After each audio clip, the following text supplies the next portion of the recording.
The way you say Mass, now we're not talking about every little single rubric being a law of how you have to hold your hands, or where, at what point you put your hands on the altar like this, or like that, or you don't touch the altar at all. Those are little rubrics. But everything of it together, the way the church has to be built, the way the altar has to be built, the way the altar has to be decorated, the way the priest has to dress, the way the priest has to use the missal, the hour at which Mass has to be said, the time span that is allotted for Mass, which is not 2 hours like for some priests, and it's not 10 minutes like for other priests. 20 to 30 minutes, by the way, in the old Roman books on moral theology. The way the church is decorated, the way the altar is decorated, the way the priest looks towards God with his back to the people and not the other way around, which would denote, like this table, a meal or a desk, but not an altar. All of it together, and then the whole book, the Roman Missal, all of that together is what you call the lex orandi, the law of what has to be prayed. And that as such cannot be changed. For the simple reason that if you were to change this, you were to change the faith. If the law of what has to be prayed can be changed, then the law of what has to be believed can be changed. But if you change the law of what has to be believed, then you change the faith. And that's exactly what happened with the new Mass.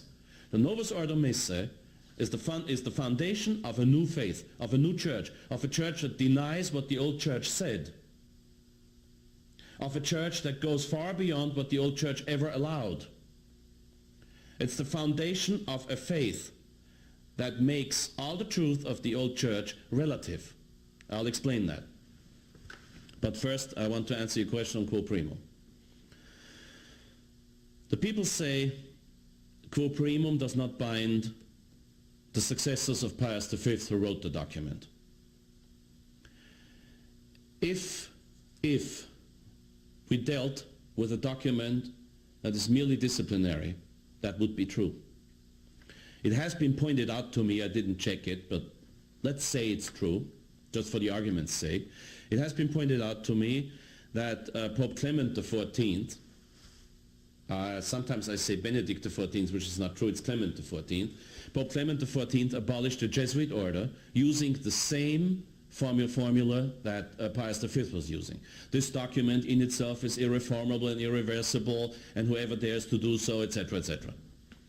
And then Pope Pius VII, I think it was, reinstituted the Jesuit order, and therefore he must be, obviously, if I was right talking about quo primum as binding, then Pope Pius VII committed a grave sin when he reinstituted the Jesuit order.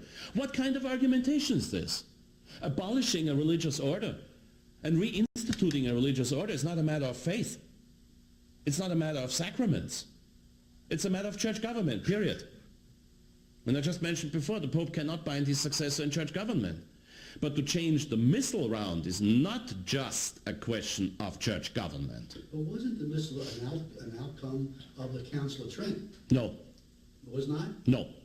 I thought the Council of Trent... No, only the book as such, not the contents.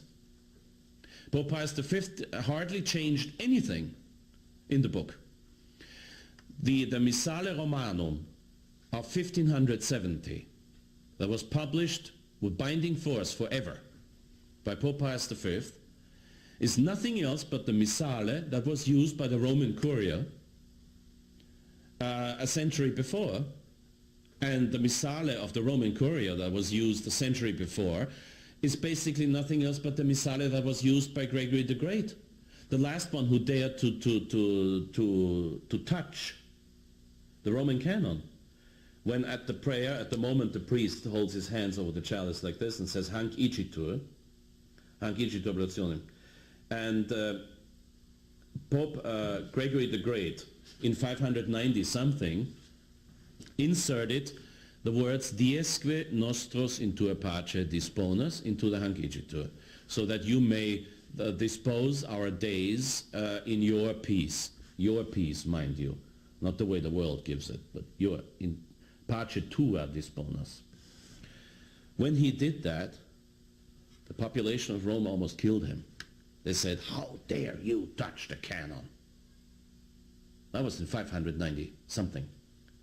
Pope Gregory the Great was Pope between 590 and 604. So in those days, the concept of tradition in prayer and the sacredness of the Holy Mass texts already was developed to a point that the population almost killed the Pope for touching it. But Gregory the Great did not scratch out anything, omit anything. He just added beautiful words, and yet he almost was not allowed to do that.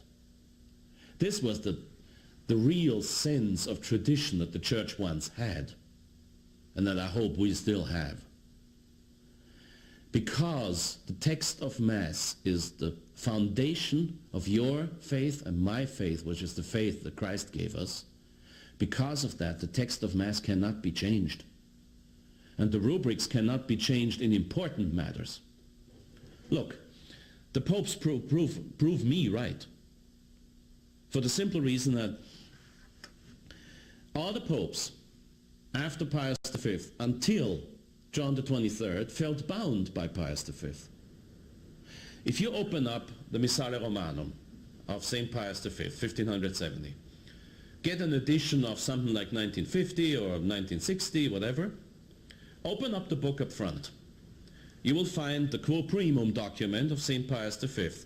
You turn the page, you will find the next document, I believe it's by Pope Urban VIII or something like that, I don't remember.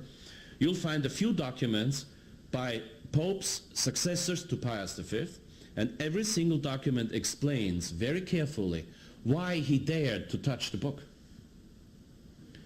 So the few successors of Pius V who dared to change little rubrics or little prayers in the Missal explain so very carefully, saying that they did not change anything.